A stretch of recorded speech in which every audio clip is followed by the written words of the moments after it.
The bright minds at the BCCI have finally ended the suspense, and by now you know who are those 15 players who will be headed to the United States of America and the Caribbean to represent India at the T20 World Cup. Rohit Sharma, of course, will be the captain of the side, something that we've known for long. But the big question right now is, because there were so many players, there's easily about a pool of about 25, 26 players that you were looking at, and finally you've come down to 15, 19 one could argue if you're looking at the reserves as well. What we've tried to do over here is we've broken down the 2022 squad and the 2024 squad for you, and we made a comparison, a question that is on everyone's mind. One of the big questions was that of those 20-25 players that you were looking at, the big pool of players, how many of them were there in 2022 as well? Is the BCCI looking to make some left field choices? Are they ready to give some of the IPL stars, the youngsters that you've seen outperform the expectations in many ways in the 2024 edition?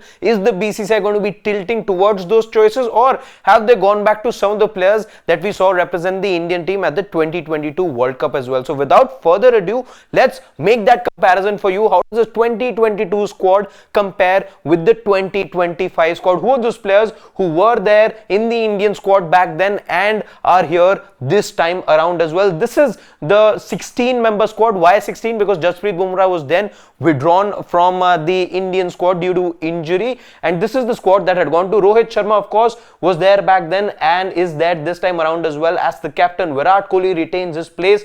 KL Rahul is the one who then misses out. By the way, in totality, 9 players from the 2022 squad are there in the 2024 squad as well. Beg your pardon. Rishabh Pant was there last time around as well. So is this time. Same goes for Surya Kumar Yadav. Dinesh Karthik is then the next player to miss out on the squad this time around. Hardik Pandya gets a green tick in front of his man. Deepak Hooda was a player that travelled with the Indian team to Australia back in 2022, but in 24 he doesn't get a ticket to the US. Akshar Patel retains his spot. The next one to miss out, Ravichandran Ashwin, because Ravichandran Ashwin isn't going in as an all-rounder this time around. It's a different all-round setup that you're looking at. There is an Akshar Patel, there is a Ravindra Jadeja that you're looking at this time around. There's a Hardik Pandya. Those 3 all-rounders that the Indian team has gone ahead with. In fact, you have looked at a UZ Chahal also in 2024. UZ Chahal, by the way,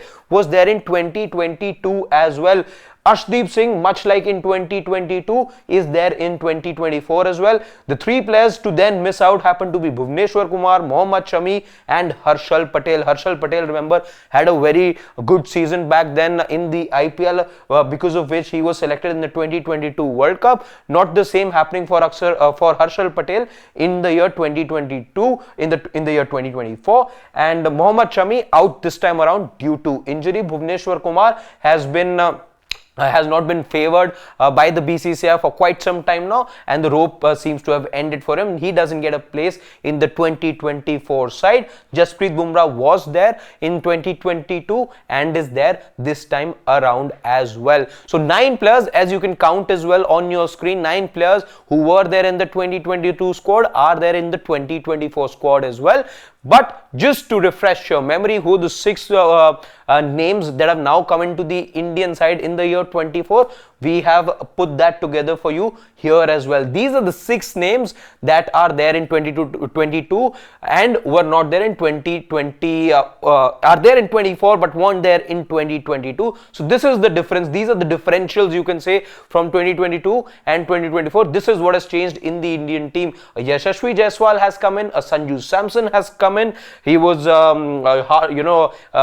was hard done by the last time around as well, but gets lucky this time around. Shivam Dube, on the back of a couple of good IPL seasons, gets his due in the game's shortest format.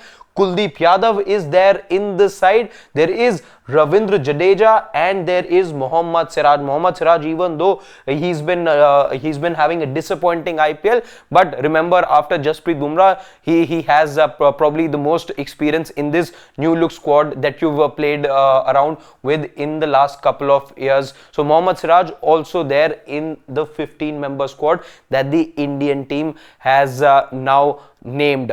What is it that changes now for the Indian team? That's the big question, because some of the experienced players continue to be there, and one of the biggest criticisms for the Indian team was that you need to adapt to what the demands of the game, the modern game is right now, but they've not necessarily done that. Does that change India's fortunes though in the T20 World Cup? That is the big question right now, but for all those answers, we'll have to wait for the 1st of June when the tournament begins, and let's see how the Indian team fares this time around with this bunch of 15 players that now be taking to the Caribbean and the United States.